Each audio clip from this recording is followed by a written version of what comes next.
Welcome to the Clive Barker Podcast, episode 100.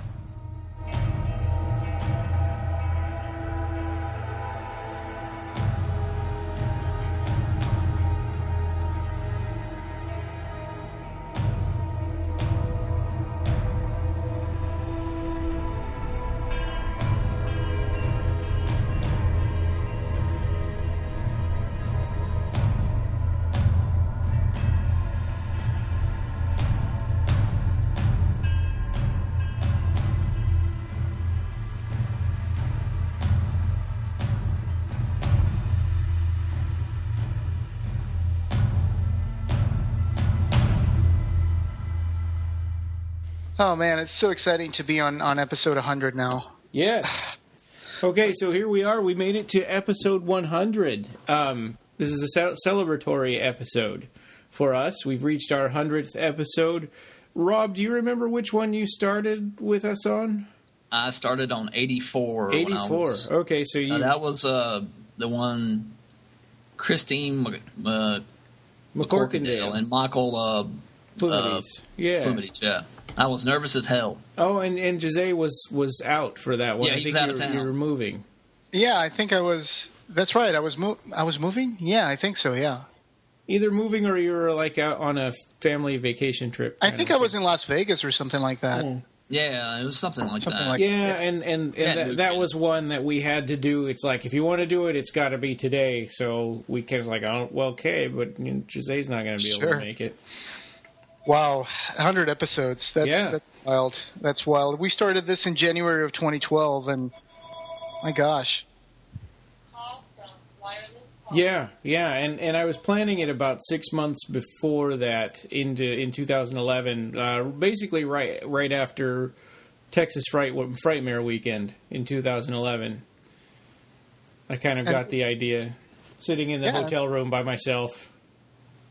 After watching the Cabal cut, right? No, that was before the Cabal cut. That was that was when you saw the work print, yeah. No, it was just Clive Barker was there for signing. Oh, okay. So that was when I stood around and he's there like, oh, you can have Clive Barker sign all of this stuff, but it's going to take a while, and we got all these people in the line. So why don't you hang around with us here at the table? While all these other people, so it was awesome. I talked to Mark Miller and Clive Barker for hours, and became friends with Mark, and we started working on trading the Magica cards and stuff. And back then he wasn't the vice president; he was like an assistant for Rob Humphreys, I think. So yeah, and we've come a pretty long way. I mean, we've been involved with Nightbreed's director's cut, with the movement, the Cabal cut movement, Occupy Midian, and we've got Rob to join us, and he's been doing all these news posts and stuff, and it's just amazing. I mean, it's been really fun. We have hours and hours and hours of conversation logged into the Skype. Yeah. And all this time, we've always had one goal in mind, which was to one day be able to, talk to Clive or have him answer our questions. Yeah, and so on this one he did, and it's not an audio interview, which is we were going for that, and he probably would have agreed if he was feeling up to it and everything. But what they did instead. We sent a video and text of our questions, and he responded by text through an email that Ben Mears forwarded to us. Yeah. So it was pretty exciting. Each of us had two questions, and then Jose, you kind of did an introductory thing, and you also added one question from David Anderson. Yeah, that's true. Yeah, our friend David from the Fifth Dominion Forum. Yeah. And I reached out to him and said, hey, we have this opportunity. We might be able to ask a few questions to Clive, and would you like to send any questions? And he was like, oh, yeah. So he sent me that by email, and I added that to the message. Yeah. And we will put the video of ourselves asking the questions on the BarkerCast YouTube channel, so go check it out. So if you guys are okay, you want to go right to it? Yeah, let's go. Sure. Okay. Jose, do you want to read your introduction first before we go to my questions? Oh, okay. I mean, that's going to be in the video, but I can. Okay. Start. Yeah, let's cut that out then. If you don't, okay, that's fine. I guess you can start by asking your question. Okay. Yeah. So I had 2 questions, and my first one was I said, Jose and I were there cheering for you at the LA screening of Nightbreed Director's Cut. At the premiere, you mentioned seeing the movie restored and the love for it after all these years. It was tempting to go back and direct again. We love all your different kinds of work, or we wouldn't be doing this podcast.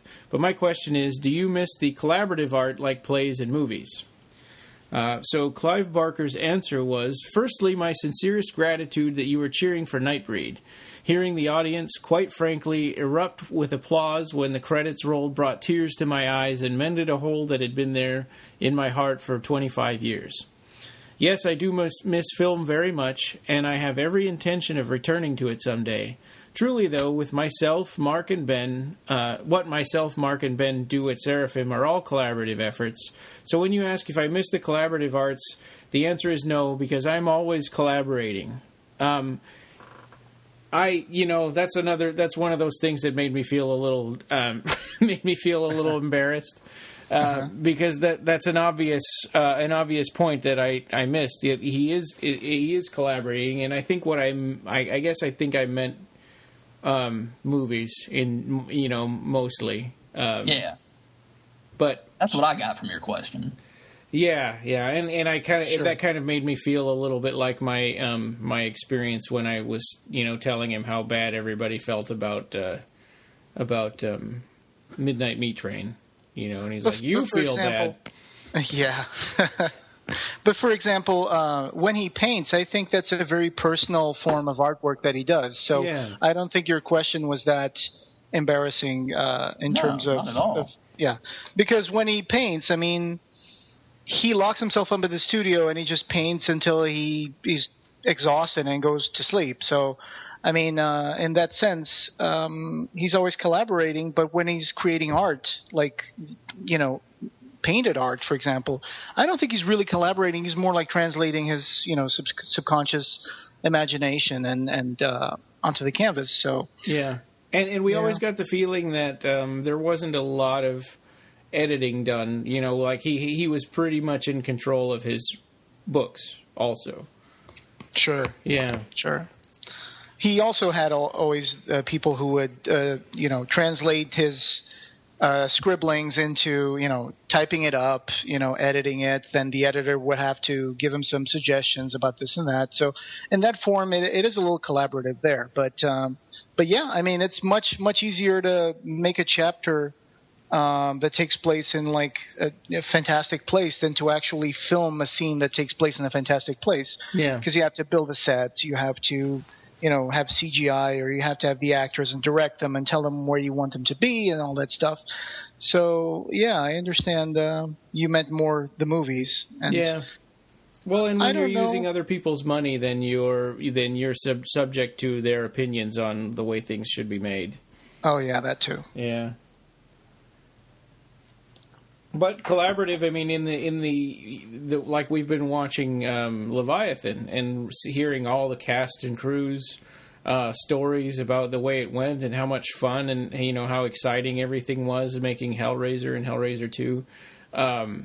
It definitely Hellraiser is definitely a collaborative project. Oh yeah, and for example, you remember. Hearing Jeff Portas, he once said, I think, I'm paraphrasing here, I'm not entirely sure where I heard this, but I remember him saying something to an interview that before Nightbreed started filming, Clive was already working with Jeff Portas and Bob Keane, coming up with monsters, with designs for monsters.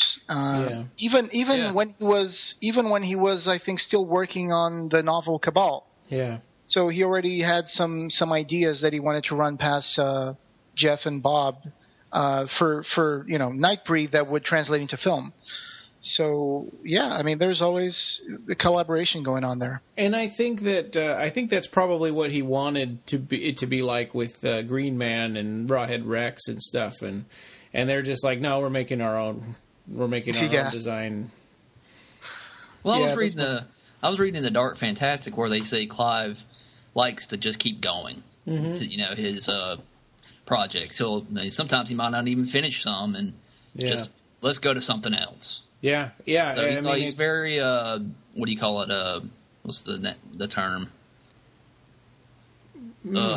Maybe he's definitely always moving forward. Yeah.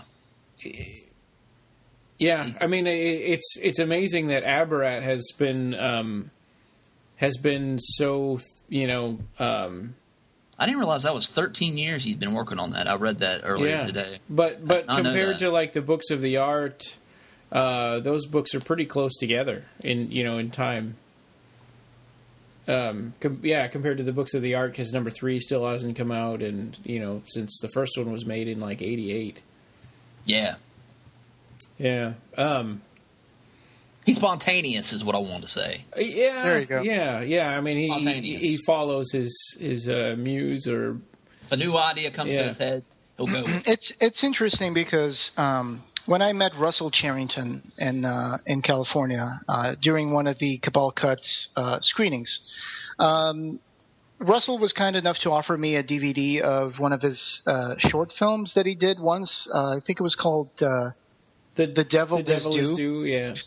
And the DVD of that movie has an interview, like a 1-hour interview with Doug Bradley, because he's in the short movie. I think you can find it on Russell Charrington's production company channel called Strange and Beautiful Productions. And so, but the extras are not on YouTube. And in the extras, Doug Bradley was talking about Clive Barker and how they met, and how Clive Barker works.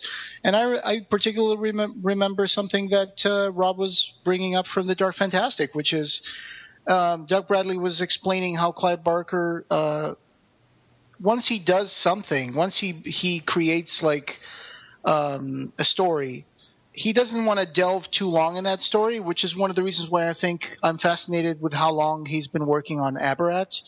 Because when they were doing theater, they would do the whole production for the play for the dog company, and then they would have rehearsals, and then they would have opening night. And after the premiere, Clive Barker would already be working on the next play, even though they already had more performances lined up. But he would already start thinking about the next thing. Like, he wouldn't want to delve too long in the same spot. So, he's very spontaneous, I guess. And we saw it in the piles and piles of drawings and stuff that was on the offices at Seraphim, that he just doesn't stop. He just keeps going. I also remember, I think it was in Phil and Sarah's second book, the Memory, Prophecy, and Fantasy, that the other members of Dog Company kind of wished that they could stick with the plays a little longer, perform them more often. He would be like ready to move on to the next one already when they were just getting into that, that last one. Right. Yeah. That's just how creative it is. Yeah. His mind is always just working like that, and that's why, he's I guess the genius. That's the genius of Clive Barker. Well, and that's also, I mean, it's why we love him, but it's also why people get crazy about Scarlet Gospels. When's that going to come out? Now it's out, but people asking constantly about that, or the third book of the art, or Cabal 2. And I think that if fans can try to let go of the reins that they don't really have to begin with, I think that they'll probably feel a lot more relaxed and feel better about it. Yeah, I agree. So the second question, you had talked about Russell Charrington, so this kind of segues into the second question. I said, we were very proud of the way Occupy Midian turned out, but I had serious doubts in the Hollywood system and that we would be successful. Knowing now that movie studios can actually listen to your readers / enthusiasts, that's a word that Clive Barker likes to use instead of fans, if you could turn the fan movement towards something else, some other project that was unjustly handled or needed a second chance, what would it be? So Clive Barker said, I found myself wondering that very thing. The honest answer is, While there are plenty of projects I've been associated with that I would love to get the opportunity to revisit or remaster, it would be greedy of me to ask for more than one miracle in a lifetime. So many people worked so hard to bring the director's cut of Nightbreed to fruition, and their tireless efforts to do so appreciated beyond words. They achieved the impossible in assembling the version of Nightbreed that I wanted people to see 25 years ago. And to expect or even desire that kind of lightning to strike twice would be incredibly selfish of me. Nightbreed was the one that I dreamed to save for 25 years. Mark and Andrew Furtado and everyone at Scream Factory and the countless others made that dream a reality. It's far, far more than I could have asked for, so I daren't ask for it again.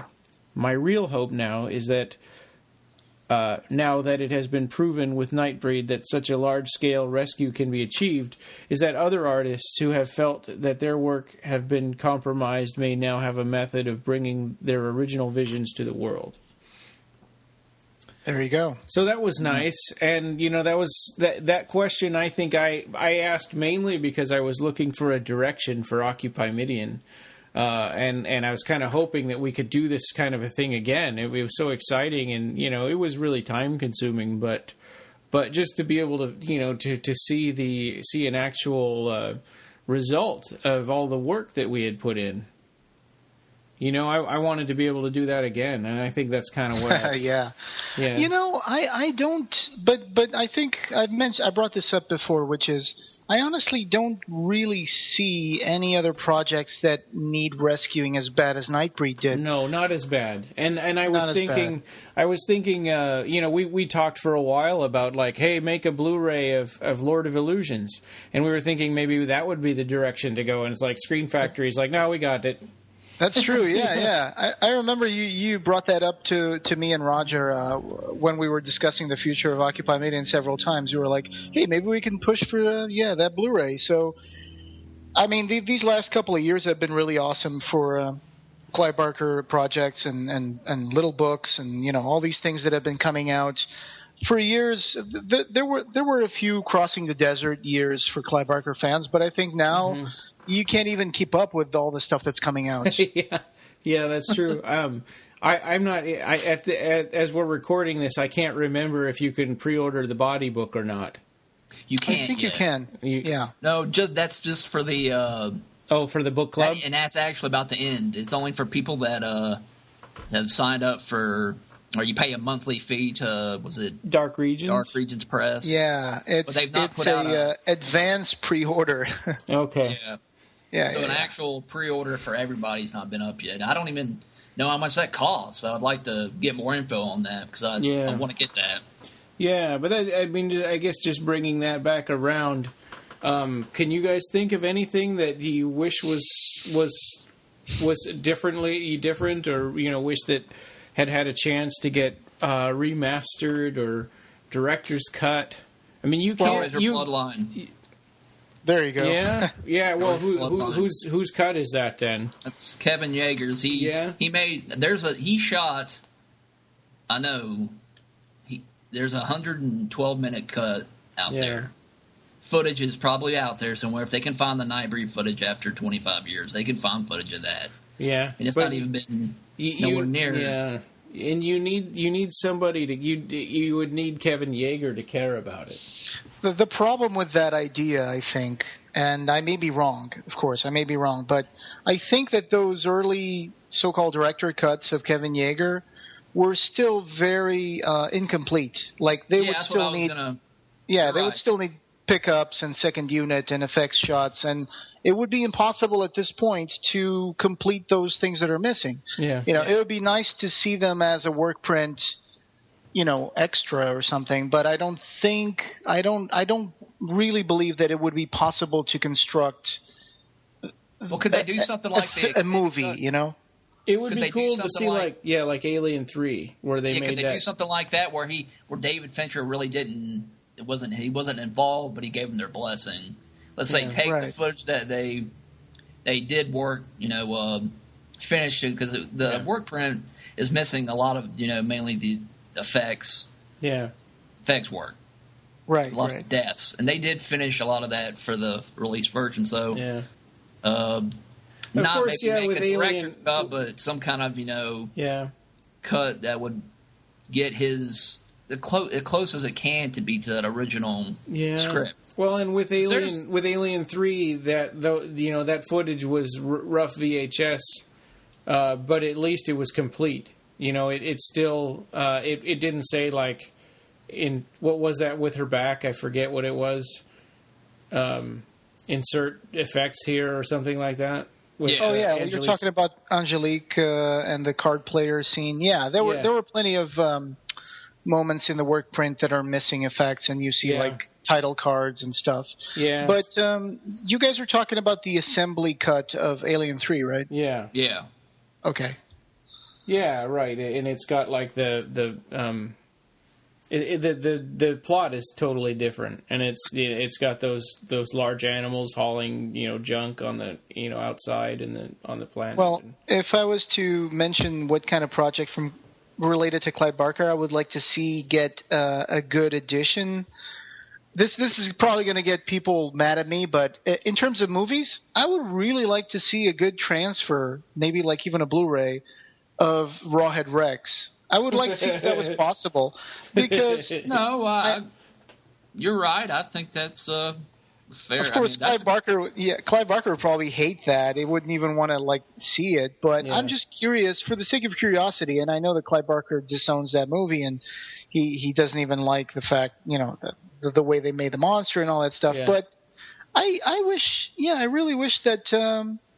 That movie could get a good transfer, so I could actually enjoy it a little more, because those DVDs that exist are very, I don't know, the transfer is not very good, even for that one, and also for Transmutations. Yeah. Or I'd like to see Transmutations looks really muddy compared to Rawhead Rex looks a lot better than Transmutations. Yeah, it looks like a bad transfer from a VHS or a beta.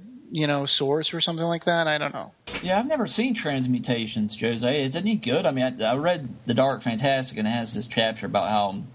Not really. It's really bad. And there are two versions which exist. One of them is 14 minutes longer than the other, or maybe something like that. The version on the DVD, I think, is shorter. But there is a version that was taken from another edition, like a VHS or something, that's longer. Mm-hmm. And they did the same for Rawhead Rex, I think. I think that there are a few minutes cut from the Rawhead Rex movie in the present-day DVD transfer. I'm not sure. I know for sure that Transmutations does have an extra 15 minutes that was never put on the DVD. Extra torture. Yeah, I know, right? So tell me, Ryan, so I was talking about Rawhead Rex and Transmutations, and I think the Transmutations has two versions that you can find. One of them is 14 minutes longer or something than the other. Yeah. And I'm not sure. I think it's the DVD version that's a little shorter, and the longer version is the version that you can find online, or maybe from a VHS. I don't know. But I just have it on VHS. Okay, but so is there I might only have seen. I'm not even sure if I've seen the short version, or because up until recently I've always fallen asleep watching that movie. Wow, yeah, I don't blame you. But so I was saying I would like to see a good transfer of Rawhead Rex. Yeah. In terms of movies, because I think Lord of Illusions, it's pretty much there's a director's cut. Yeah. Razor, it's good. I mean, I don't see how Hellraiser could be any better. No. Hellraiser Bloodline, sure. I would love to see well, hopefully with Rawhead Rex we would get more of the main actor saying stuff like, "Because of your goddamn stupidity, my son is dead." Yeah, but for example, I'm not sure.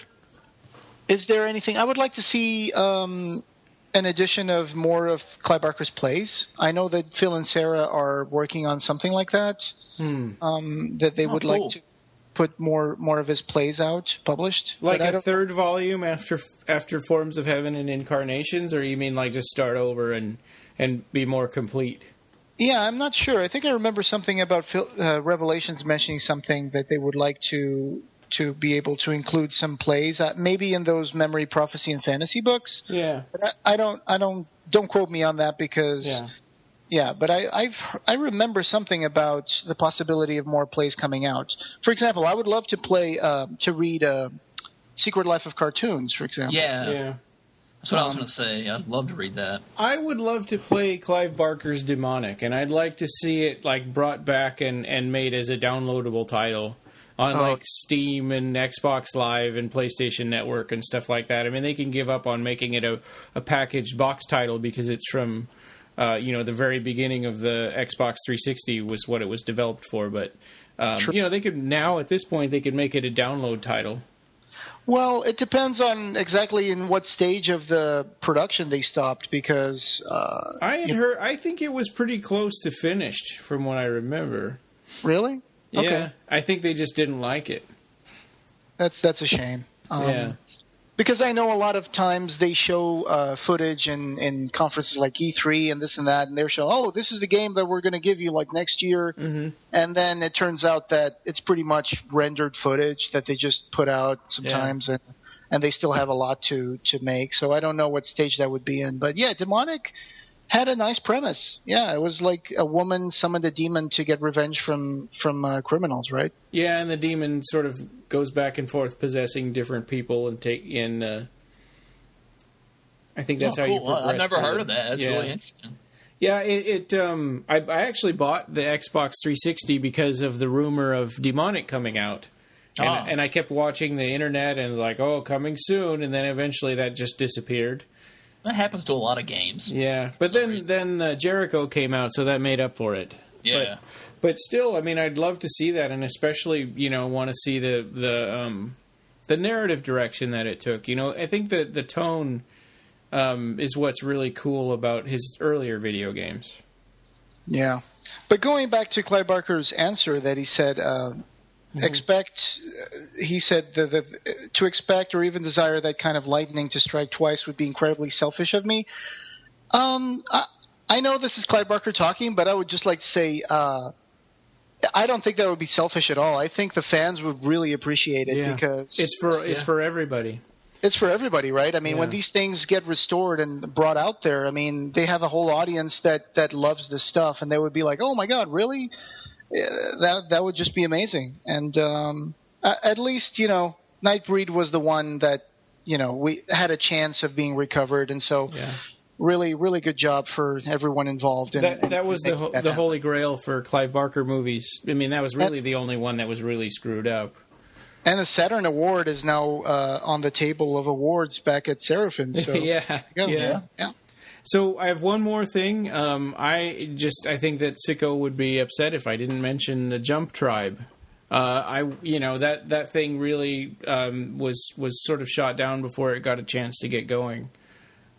So I would love to see books and toys and a cartoon. If that was what was in the. I know that he teased that there was something big coming, but whatever it was, it never made it. So if that was like a cartoon, that would have been awesome. Yeah, or make something out of Aberrat. Make a toy line out of Aberrat or something like that. Yeah. Or find a way to incorporate the Jump Tribe in the Aberrat universe. Well, if Aberrat had become a Disney series, then there definitely would have been toys. Yeah, can you imagine Candy Quackenbush? Yeah. And with accessories, it could come with a chicken. Yeah, John Moot with all those little faces on his antlers. Yeah, well, I've seen weirder toys for kids. So. Yeah. Tortured Souls. I don't know if those were kids. Those were more for adults. What's that? Tortured Souls. They were kids. Yeah, like the Infernal Parade and stuff like that. Well, I mean, there's another movie that never happened. Sure. Yeah. So my questions for Clive was because I had read this and heard about this before, and I wasn't sure if how true this was. So I asked. Once I heard you reminisce in conversation with Rick Kleifel from the Agony column, about your Irish paternal grandmother Florence and the tales that she would tell you and your brother Roy involving colorful characters like Liverpool's Spring-Heeled Jack as she drank warm Guinness and ate tripe and milk and onions by the open fire. Would you say your grandmother's stories played a role in shaping your early love for the fantastic? And then he said, this is Clive's answer. Very much so. Keep in mind that my grandmother first told me the story that would eventually become The Forbidden, and then Candyman. She was a very dry storyteller, my grandmother. She told stories with the same tone in which most read a grocery list. There was no emotion when she told stories, no sweeping hand movements, no grandeur. But I learned from her that words, regardless of the way in which they are spoken, have a remarkable amount of impact. So, wow, that's quite an answer there. Yeah, that's a really cool answer, and he really pulled something awesome out of that. I don't know if you guys have saw this. Sorry, go ahead. No, you go ahead. I was curious about, if y'all had your grandmothers or anything. Did they tell you stories or anything like that? When you were, growing up, visiting. My grandfather would tell World War II stories, but not like fictional folklore kind of stuff. Not grim fairy tales or anything like that? Mm-mm. My grandmother did that for us. Oh, wonderful, yeah. Huh. She would tell us stories like, Red Riding Hood and Hansel and Gretel and, things like that. So when I read this answer, I thought of my grandmother, just like he's talking about his grandmother. That's wonderful. It depends. My maternal grandmother passed away before I was born, and my maternal grandfather passed away when I was like 9 years old. But he was a man that was very kind but very devoted to his work. He was a designer and a goldsmith, engraver. I remember seeing him sitting on his desk working on like sculpting a ring or making like some silver piece or something. He would just have his little lamp and his little working table, and he would, be working, engraving things like people's names and rings.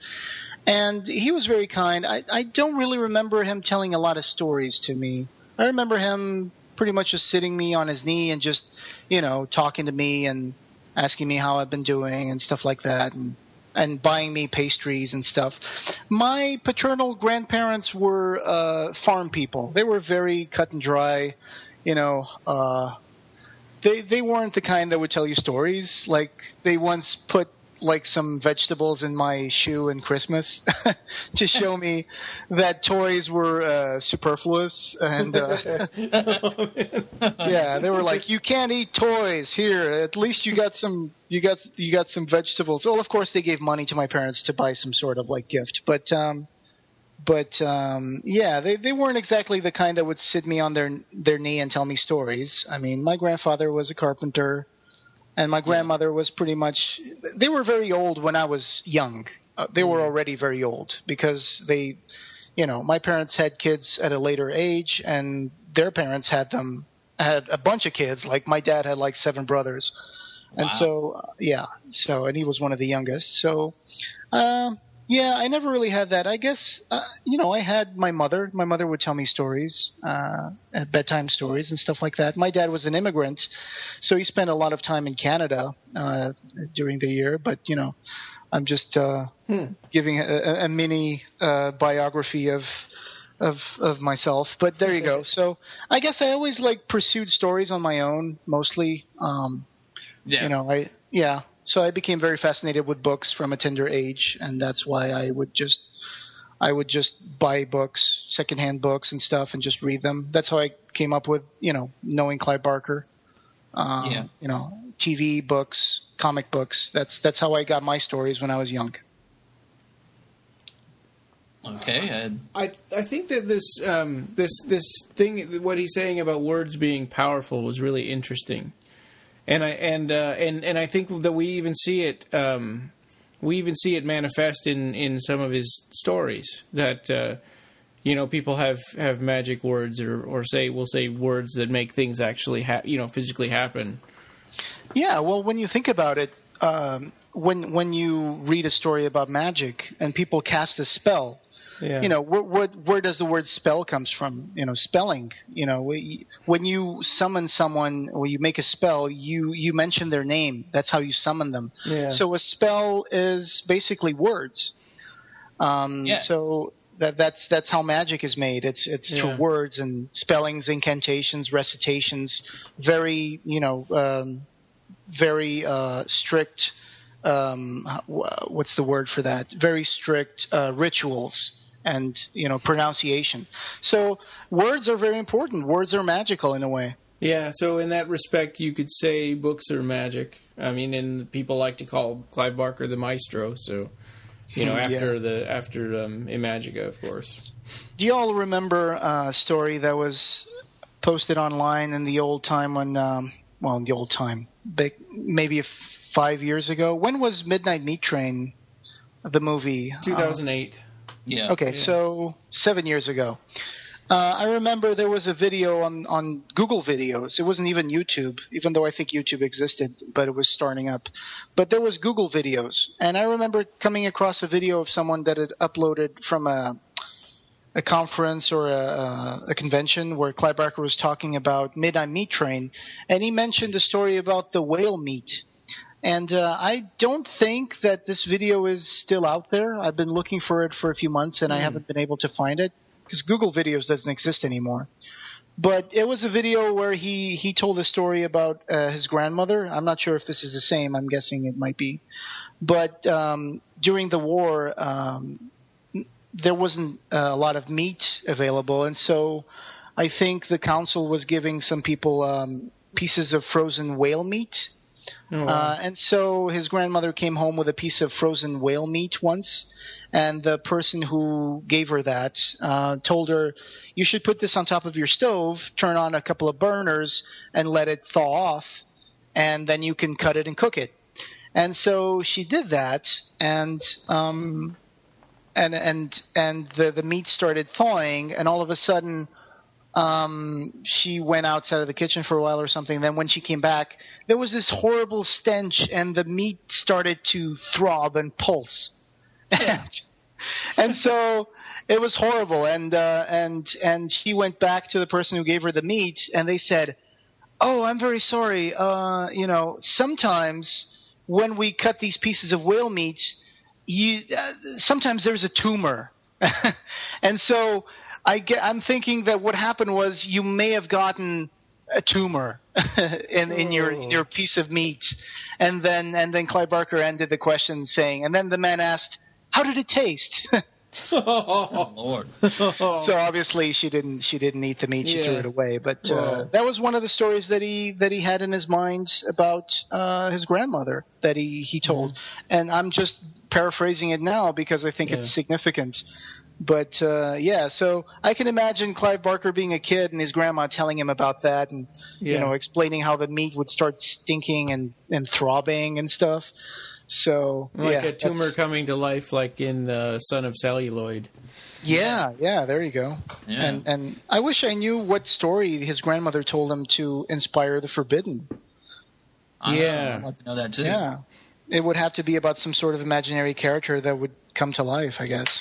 Yeah, and there's knots. Yeah, and the knots are kind of like the puzzle box from the Hellbound Heart. And also that story from the Books of Blood that had that homeless guy who had a rope with knots, and every time one of the knots was undone, a demon would come out. Yeah, that was the you were talking about the Forbidden, and I was thinking of is that in the flesh, right? Yeah, in the. It might be.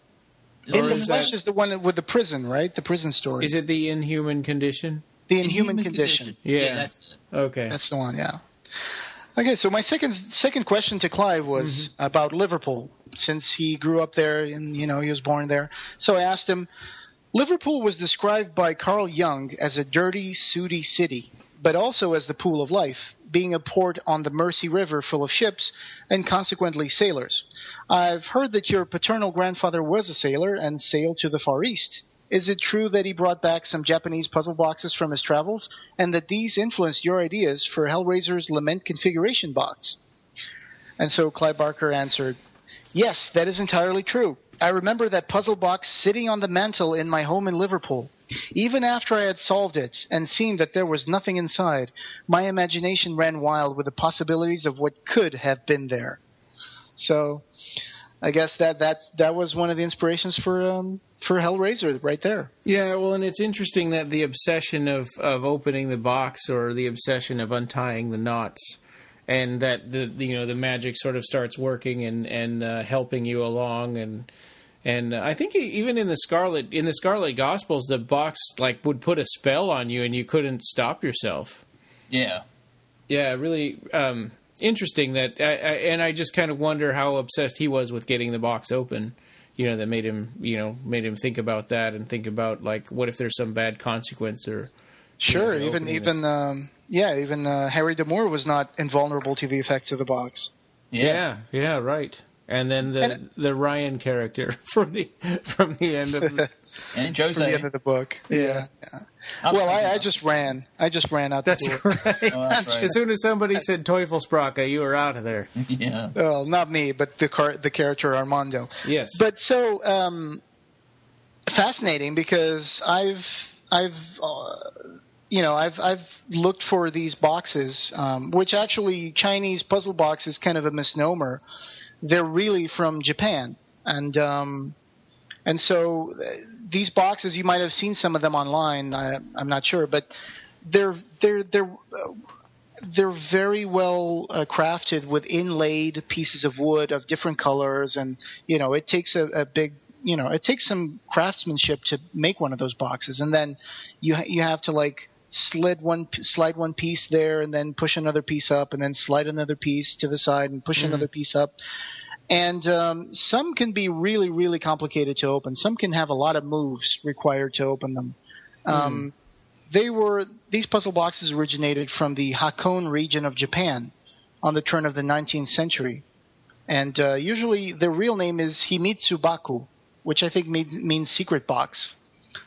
Mm-hmm. So, yeah, they're really expensive, though. I mean, I've looked at shopping some of those, but they can be really expensive if they're well crafted. I mean, of course, you can get a cheap one that takes like four moves to open, but there's really no point in getting those because they're not that fancy. But Simon Sacy, the guy who built the Lament configuration based on his own creativity and also some notes from Clive Barker, he is now becoming very active on Facebook, and I would like to urge people to look him up on Facebook, because he is making some really interesting things, including making panels of the box for sale, and he's even using some of his own blood in the artwork.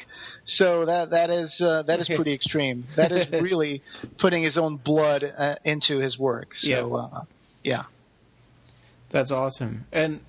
And also, I guess going back to that puzzle box thing, I think about sometimes how it was hinted in Hellraiser, and it was overtly true in the Hellbound Heart, that it would take hours to open the puzzle box. And I think that obsession that it takes to open it is really important, and it was lost in sequels. I mean, maybe, I don't know about Hellbound, but for sure the other ones after that. Yeah, I was going to mention, when you were talking about the Scarlet Gospels, I was a little surprised that even though the box wanted to be open, of course, because it was Harry D'Amour touching it, but I was surprised that he could open the box so quickly, Yeah, it almost felt like a little bit of a dig at the Hellraiser sequels. I mean, and the Pinhead character also. Sure. Yeah. So, do you want to do David's question? Okay. Yeah, so then I had a third question from our friend David Anderson, who we still hope that he will make it to the podcast one day. So his question was, the one burning question I've had lately is about the Scarlet Gospels. I was wondering why the book is now leaner and meaner than the massive Imagica-sized tome it was at the penultimate stage. Is it because a lengthier stay in that dark hell would be too oppressive? Not that the novel feels short or anything, just wondering if that figured into the final book, and if it's ever painful for you to trim large sections of your written work. And so Clive Barker's answer was, I was never worried about oppressing my audience because I know that my fans and fans of fiction of this kind are more than happy to wallow in the depths for a long time. But I've written a lot of long books, and really I didn't want this one to be overly long. I wanted it to be a short, sharp, and effective kick to the gut. So, yeah, I mean, we know that, for 12, 13, 14 years that he's been mentioning the Scarlet Gospels. The thing is, Scarlet Gospels were going to have a lot of other stuff mixed in, right? Yeah. I believe that there's too much information out there about the Scarlet Gospels. So I think that everybody's got a different expectation of what the book... I mean, this is not to say anything bad about David's question, because I think it's a great question, and we got a really good answer, but it's also sort of been a controversial question because people are questioning whether Clive wrote the book, they're questioning whether, he had any say in the editing. People think that there's some kind of we had somebody, we had one person thinking that it was because St. Martin's Press wanted movie rights, so they wanted to edit it down to be like a movie length. Just crazy stuff like that, and so it's really good to hear Clive Barker's explanation about that, and to hear that he that this was his decision, because I think there's a lot of fans that need to hear that.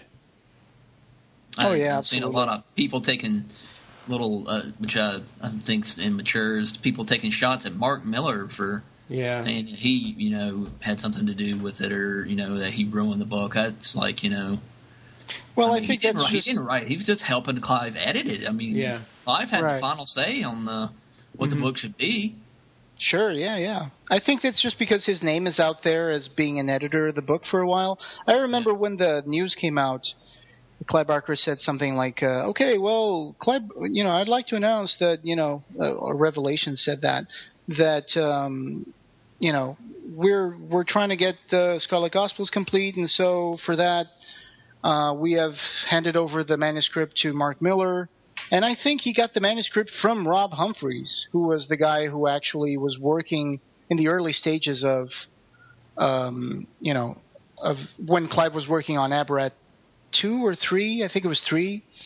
And Rob Humphreys left Seraphim, and then I think he gave the manuscript over to Mark Miller. Yeah.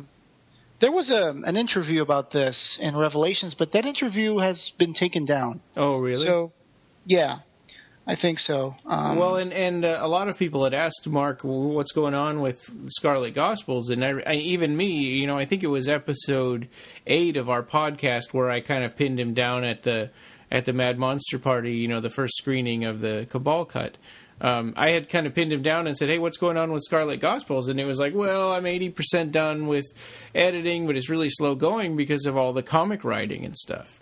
Right. And I think at one point Ben Mears also took up editing chores for the Scarlet Gospels. Yeah, and he was definitely transcribing the handwritten notes into typed manuscript. But so there are things that were mentioned over the years that didn't make it to the final version. So maybe the deluxe edition of the Scarlet Gospels will shed some light onto these parts that were never there. So, there's something in there, the deluxe edition, that talks, or no, I can't remember if it's part of the Scarlet box set that's released in the movies that's coming, out from Arrow. But it's something about Mark. We'll talk about the creation of the book and the developing of the book. Yeah, that's really something's cool. going to come out about it. I wonder if that's like an introduction to Phil and Sarah's book, maybe. Could be. Yeah, or maybe it's a special feature on one of the discs. I think the book will actually talk about the Scarlet Gospels as well. Yeah. Phil and Sarah's book that will come with the Arrow box with Hellraiser 1, 2, and 3, I think. Dang it, I really want that book. I want to buy it separately. I know. Yeah, me too. I bought that set just to get did you? Book, really. Yeah, you may have a hard time playing those discs. I'm going to have to get a region-free player. Yeah. So, Rob, then questions. There were your questions, right? These right here, I'll read them for you. I've been into Clive artwork for the past year, and this is one of the first ones I asked. So I asked, I've been getting into more of your artwork this past year, and as I've studied it, what I love most about it is how the images you create have allowed my own personal imagination to grow and expand beyond what my normal eyes want to see in front of me. Is it satisfying for you as an artist to have the audience become a part of your art rather than a spectator? And this is his answer. I adore the fact that people find their own meanings in my art. When I paint, I myself rarely have any idea where it is going. By the time the painting is finished, I usually take a step back from it and ask myself, who is this? Where do they come from? What do they love or fear? What turns them on? I frequently show my paintings to friends before I even figured out what they are myself, and I am always delighted to hear what they see in the painting. Any art, by the simple act of observing it, becomes your own. Different people see different things, and their imaginations guide them to a solution that pleases them in one way or another. So the short answer is yes. I love when the audience uses my paintings as a catalyst to their own imagination. And I like that answer because it's just that looking at his art has, broadened my spectrums of not just looking at it as a painting, and I start looking at every little detail. Why he chose to do this? Why did he show, deeper meanings than what's on the top? I mean, the layer of what he's trying to say. For instance, I did a Beyond the Limits on what was it? It was called. It's a painting of two figures. I think it's called Love, if I'm not mistaken. I could be wrong, but it's of two of these characters. They could be human, they could be creatures or whatever, but one of them's reaching in to the other one's body. Okay. And I took that as there were two like twins. That's the way I looked at it. And one's expression looks really sad and melancholy, like they're just tortured, and the other one looks more like he's trying to help, by reaching into him, that he's trying to give maybe some positive force. I think I know the painting that you're talking about. I can't remember the name. Are one of the creature's hands going through the other one's body? Yes, it is. Okay, I think I know which painting that is. Yeah, that's a pretty painting. Yeah, it's one of my. It's probably one of my favorites I've seen so far. Yeah. But when I've always wanted to ask y'all, I mean, what is some of y'all's favorite paintings that he's done, and when y'all look at them, do y'all get lost in another world? Absolutely. Yeah. And I'm sort of more partial now to the ones that we saw in person. And especially Abarat paintings. I mean, I love the beautiful moment. That's so overwhelming to look at it all set up, and Christopher Carrion and I love Princess Breath. I really like the art. I mean, the one that I haven't seen in person, I really like The Arsonist. I like a lot of his sketches too. I mean, just that they sort of bring to life what he's thinking, what he's imagining when he's writing the books, like pictures of the Cenobites for the Hellbound Heart, or pictures of Rawhead Rex. I've always been more about monsters, I guess, but I really like them all. I remember when I think this was back in the June 2006. So this is 9 years ago. 9 years ago, Phil and Sarah opened the chance for fans to ask questions to Clive Barker. So I asked him a question about his paintings, and I think I'm just trying to figure out where that is, but here it is. So I asked him. I made a comparison between himself and the character of Gentle in Imagica, who, to recover from his amnesia, took out some colored chalks and started drawing the people and landscapes that he's seen in the Dominions. So he lets the images come out of his head that way, and then he kind of makes everything fall into place and makes order out of the chaos of his amnesia. And he remembers everything. And so I asked him, is this how you approached Abarat, drawing parallels with the Abarat project? Was this how you let Abarat bloom out of your brain, the paintings taking you by the hand to travel in a bestiary of the subconscious? And did the paintings surprise you, influencing the story in certain directions visually?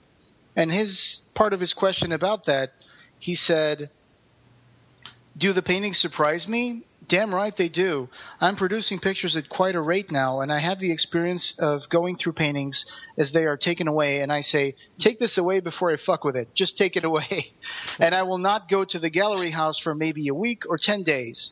And I will say, what is that? And then says, obviously I know it's my handiwork. I have a vague sense of where I was when I was making it, but when a gentleman was here recently talking to me about Prometheus, the Titan Prometheus, not only stealing fire, of course, for humanity, but also his blood producing flowers from the earth, which was something I didn't know. It turned out that this image was included in the painting that I had finished 2 weeks before I met him. And then there's a picture here of a man, I think it's called a martyr, Earth Martyr. And it's a naked man, and he has like a halo around his head. And he's crouching down in a field of they're like bamboo shoots, and they're coming up through his body, and some of them are going through his body. Some of them are transfixing him, and he's just looking very peaceful with his hand raised up, and there's a halo around his head. And of course, the other hand is holding his dick, but but there's flowers coming up from the ground, from the wounds as these bamboo shoots are causing him.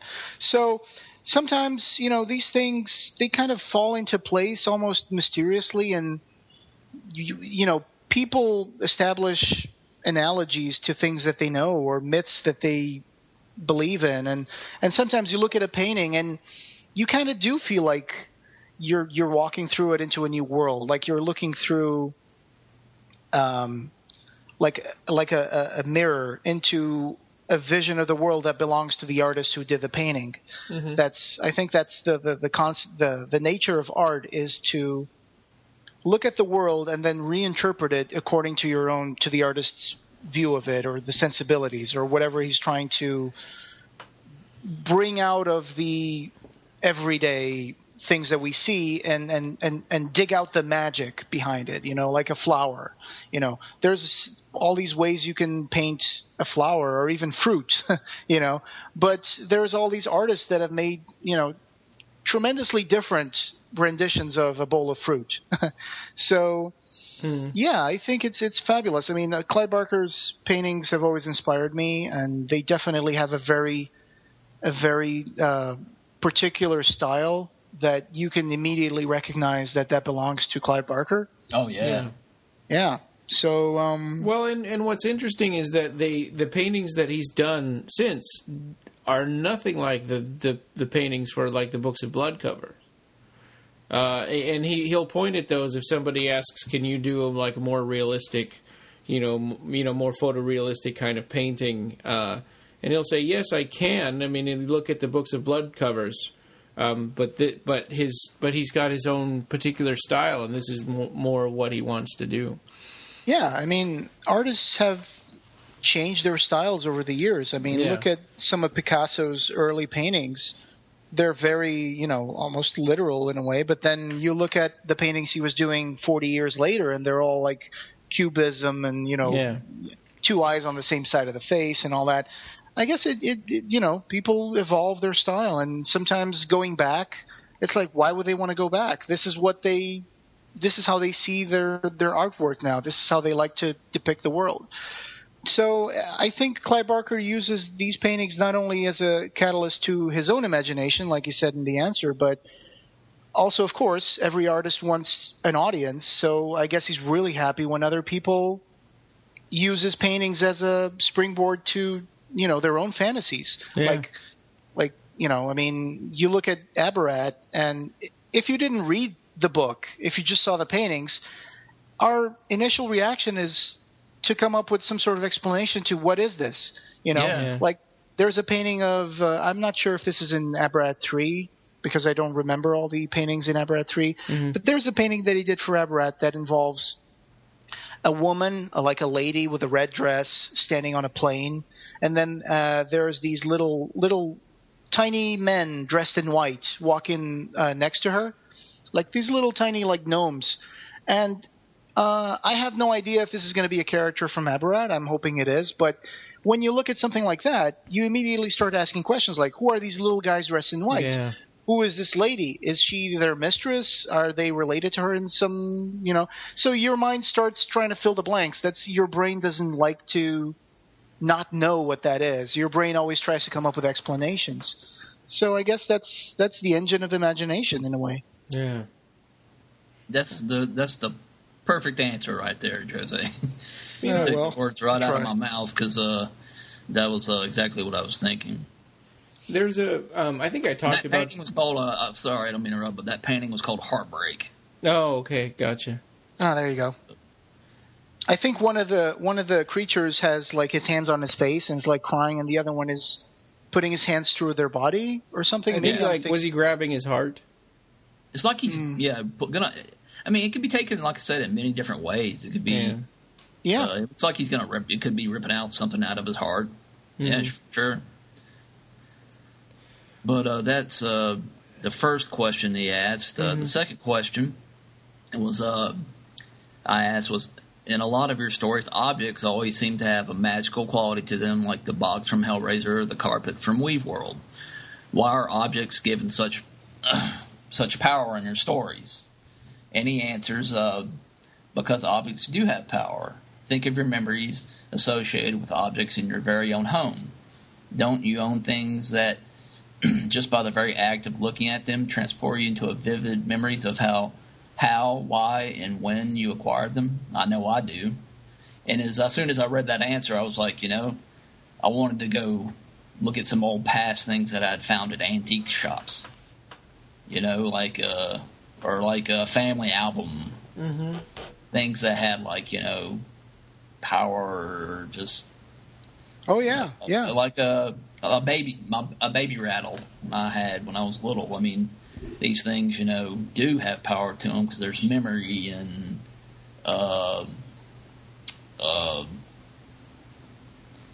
there's the power, I think, comes from, the way the object maybe was given to you as a... What I mean by that? Sure. What I mean by that is the emotion that was given to you, like by love. There's always emotion, sentiment, and memories, and it's a little piece of your past that you've managed to preserve, like when people bronze their baby shoes. Yeah. I had my mother took home movies, like on a film camera, a film video camera, kind of a thing, and in the 70s when I was a kid, and there's a movie of my brother touching his birthday candle and burning his hand. There's one of me running my tricycle into the garbage cans over and over again, and just kind of funny, goofy stuff like that. And they're all just sort of run together in this movie, and we would watch them every once in a while. They'd haul out the projector, and we would watch those. And I started thinking about I always thought that I remembered those things, but I started wondering if I remember watching the movies and they became... those things that happened became my memories instead of remembering being there at the time. Sure, of course. Because if you remember yourself riding the bike, then, if you see yourself, that's obviously not your memory. Otherwise, you would just remember the path where you were going instead of seeing yourself mounted on the bike. But that memory is a fluid thing. It's, for example, I was thinking. In terms of magical objects, for example, relics of saints, like when this is more common, I think, in Europe. I mean, not in America, but you go into certain churches and they might have a relic from some, obscure saint, like the little bone from the tiny finger of Saint Bartholomew, and it's mounted on some golden, reliquary or whatever you call it, and you will see that. Or sometimes you will even go into a church. It's a little uncommon, but there are churches like that I've been into. Like, you actually have like a glass coffin, and there's like a mummy, there. And, yeah. I mean, I've been to places like that. A splinter from the true cross. Or a splinter from the cross. I once was in Spain when I was doing my master's thesis in the University of Alicante. I went to this Catholic church, and they were having a ceremony that I attended, where they claimed to have a piece of the Holy Shroud, and it was the church was completely full of people, and I took a lot of pictures of it, and it was stuck in this crystal thing with a big dome over it, and there were like 6 men carrying it and protecting it at all times. And there was it was just a tiny piece of cloth that was brought from this monastery, and they brought it over to that cathedral in Alicante. And there was a big service, and there were like all these bishops, and there were like 7 or 8 priests on the doing the service, and then they carried it out very carefully and put it back in this car and took it away. And so. Yeah, there's all these like stories where Gandalf has his staff. Magicians have the wand, the magic wand. Like Harry Potter has a magic wand. That's an object that kind of focuses their power. So, yeah, in a sense, we do have in history and in fantasy, we do have this thing where objects can hold power, or at least help you to. Wield it in some way, yeah. So it's interesting, like the simple act of church chalices, like the golden chalice that the priest lifts up when he says, "Oh, this wine is now the blood of Christ," and then they put that away. And sometimes you would hear a story about, "Oh, that little chapel in the middle of nowhere got robbed, and the thieves made off with all the golden stuff that was in there," and it's like, oh, that's a shame. But in a way, those are magical objects in a way. Mm-hmm. So, y'all have any like I need to find it. Like going to you ever go to like do you have any basements or anything like that in your house? Or after you've grown up, it doesn't have to be now. Sometimes, You go through and find. Yeah, I had an attic with stuff. I have a crawl space right now. Yeah. Yeah. Like, we had an attic when we lived in, I think it was Henderson, North Carolina when I was growing up. My dad, we would go up there. People would, sometimes they leave stuff behind. Mm-hmm. And, those things, I mean, just personal items, just are, powerful, because I think that goes back to working your imagination. You're like, where's this stuff come from? Why, It's like when I get a book or something from Amazon, I usually get them used. Mm-hmm. And you wonder who had this book before me, Yeah. What was the person, like? So, sure. You start thinking, I really liked his answer because it started making me just think. Yeah. I love flea markets, and flea markets. For a few years, I actually would go regularly. Every week, I would go to this flea market in Portugal, and I ended up befriending over the years a lot of people there. And some of them are basically they're just people who clean attics. You just call them and they'll show up, and they'll take away whatever you got in your garage, and they'll just put it in a van and haul it off. Yeah. And then, they'll just sort out a few things and take it to the flea market and sell it. And you wouldn't believe the stuff that, a man's garbage can be another man's treasure. Mm-hmm. Yeah, you're right. I've seen people, show up with like violins and, postcard collections.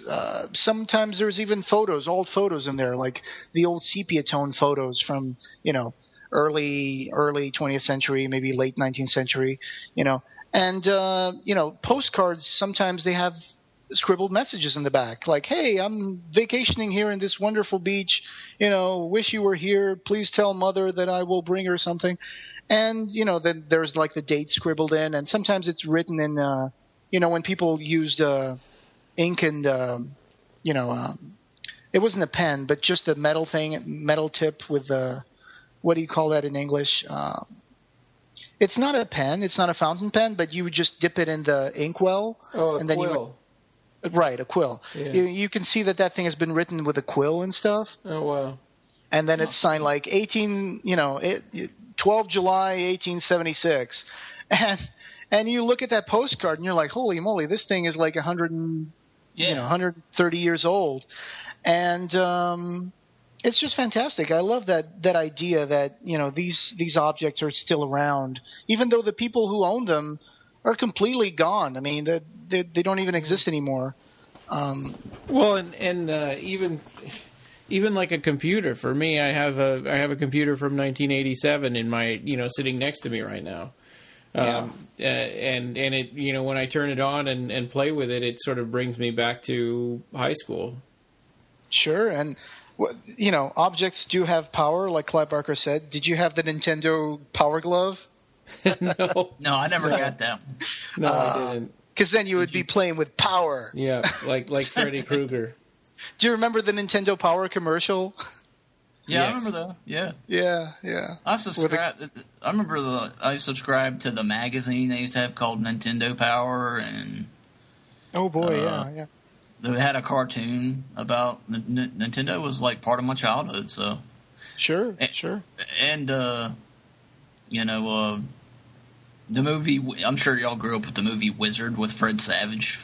Oh boy, yeah. Remember that one? It was basically They were playing just Mario Brothers 2? three. Or No, three. three. Yeah. I remember that, yeah. I love the Power Glove. It's so bad. That's what that kid says. Do you remember in Ghostbusters 2 they used a Nintendo Advantage joystick to control the Statue of Liberty ghost? That's Oh, right. yeah, that's right. Yeah.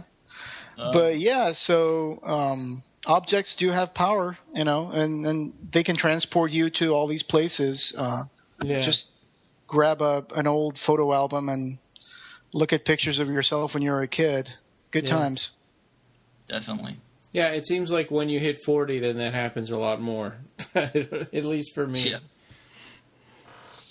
Well, my dad's been posting a lot of old photos. He posted one of me today when I was just a little kid with my brothers and a cousin of mine, and I don't remember that. I mean, I was probably 2 or 3 at the time.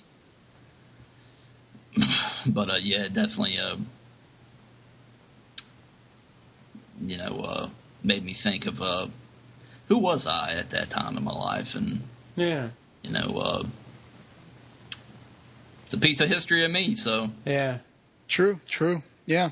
So it's wonderful that we finally got a chance to go through the proper channels and, end up interacting with, I would consider Clive one of my main influences in terms of,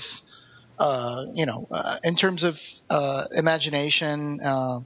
He kind of molded my imagination a bit because I really got into his stuff at an early age when I was a teenager. So, definitely, Clive Barker has shaped some aspects of my imagination and my mind. He opened my social development to certain ideas that being different is okay. It's actually pretty cool to be different. Yeah. That you should respect things that are different and learn from them instead of just pointing at them and saying, "Oh, I don't like you. You're different." Yeah. That's one of the things that one of the best things that Clive Barker's work influenced me is to enjoy the difference in the world, to see man and the world as works of art, as things that you can enjoy. Just you can enjoy a sunset, you can enjoy anything. You can put your mind to use and just imagine things and come up with your own stories and come up with your own fables and explanations. As long as you keep it in the realm of imagination, you're never going to get bored. Oh yeah. Yeah.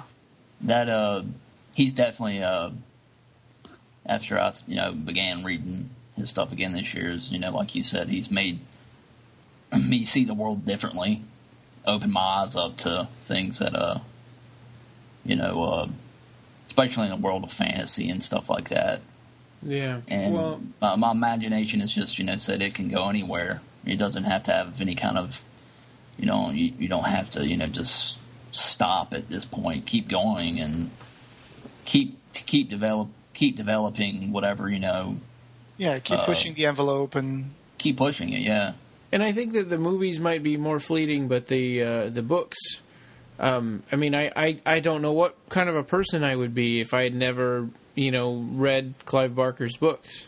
So if we're talking about the power of objects, I mean, and also going back to Jose's question, the power of words, I would be a completely different person right now if I hadn't started reading Clive Barker's books. Also, Ryan, you took English in college, right? Yeah. I mean, you have a degree in English? And education. So I was a teacher. Okay, yeah. And I wanted to do creative writing, but I was too scared. I was scared that I wouldn't be able to get a job. I think Clive has a degree in English and literature or philosophy or something like that. Yeah, I think philosophy. Yeah, so... Yeah, that definitely was because of Clive Barker that I did that. I mean, Sure. I mean, I was majoring in Japanese, at first, but... It's interesting that, after all these years, maybe 20, 25, maybe 30 years, we finally, got a chance to ask Clive Barker a few questions and, help out with Occupy Midian, and it's been a really rewarding experience to do this podcast. So for 100th episode, I'm really happy with the work that we put in so far and what we've accomplished. And it brought us much closer to, one of our main influences, which is Clive Barker. A great artist, a painter, a writer, a playwright, an imaginer, movie director. He's really an artist in the true sense of the word. And so I'm really happy that we finally got this 100th episode done. And hopefully we'll do many more. Really quick, I guess, before we go, do you guys want to talk about anything on our site that we want to, any features that we've done that we might want to direct people to look at? Oh, yeah. Rob, you're doing a series of retro reviews on Hellraiser, right? Yeah, I just done one for Hellbound, and I fished one up the other day for Hell on Earth, and I watched Bloodline last night, and working on that right now. So awesome. Look for that, and then I'm also going to do a review of the work print for Bloodline. Oh wow! Are they going to be separate reviews or together on the same one? Separate. Oh wow! Okay. Separate. Well, that's awesome. I'm gonna take a break from that. The reviews, doing reviews for a while. Then, well, actually, I don't know. I want to do a review of Nightbreed Director's Cut. We don't have one up there, and I'd like to do that. Oh, and I had started one a year ago. Yeah. Jose and I think we're too close to it. I mean, we just, when the movie came out, we loved some things, and there were some things we kind of wished were different, and it was, and we were so involved with Occupy Midian, we just said, no, we can't, we can't do it. We were going back to things that we want to talk about. We did a 3-part Leviathan review. So I talked about my impressions of Disc 1, and Rob, you did Disc 2, and Jose, you did Disc 3. Yeah, the extras. Yeah. So mine was Hellraiser, and Rob's was Hellbound. So you guys should go and check it out, read the reviews, and that was really cool. I mean, that was one of the best things to come out recently for Hellraiser fans. That was the Leviathan documentary. So go buy your copy, check it out. Yeah, there's never going to be a more comprehensive documentary about Hellraiser. Just take your time. So exhausted. Yeah. Pace yourself, and you will have enough material there to last you a couple of weeks, I guess. Yeah. Oh yeah, it's well worth it. Very absolutely. Well worth it. All and right. I didn't even pair it up with repeated viewings of Hellraiser 1 and 2. No, because really I know the movies back and forth. So yeah. Yeah, there was no time to do that. I thought about doing that too, and it's like I could barely make it through the movies in time before we had to record. Right. Yeah, but so go check those reviews out, and keep sending us feedback. That's always appreciated. So hope everybody enjoy this 100th episode, and Clive Barker's answers our questions. So yeah, there you go. Yeah. All right. Well, here's to another 100. Yeah. Oh, one quick thing, I guess, before we go. We're changing the format up a little bit. I mean, we've done the 100 episodes, and to keep us going, we're changing the format a little bit. So you'll notice that we didn't talk about news at the top of this episode. Well, our last episode, we talked about news for like an hour, and then we talked for another hour and a half about Leviathan. So we need to cut back a little bit. So we're going to have alternating main topic episodes and news episodes, still coming out every other week, but the news is going to pile up for a month, and then we'll do an episode about news. Yep. And then that also gives us enough time to read a book and talk about a book, because we'll have a whole month. So I think this is better, and also we aren't going to have episodes that drag out for a really long time. Yeah, and the Magica is coming. Yeah. Soon. I'm not sure which episode it's going to be, but it's. We should probably get started on reading that book. Yeah. Well, we're still doing Everville. Oh yeah. Okay. Yeah. So like 102 is 101 is going to be news, and 102 is Everville. 103 would be news, and like 104 would be a Magica. So stay tuned, guys. Yeah. Thanks for listening. All right. Thank you. It's always a pleasure. Guys. And it's always a pleasure to talk with you fine people. Oh, yeah, you too, man. All right, guys. Take care. Bye-bye.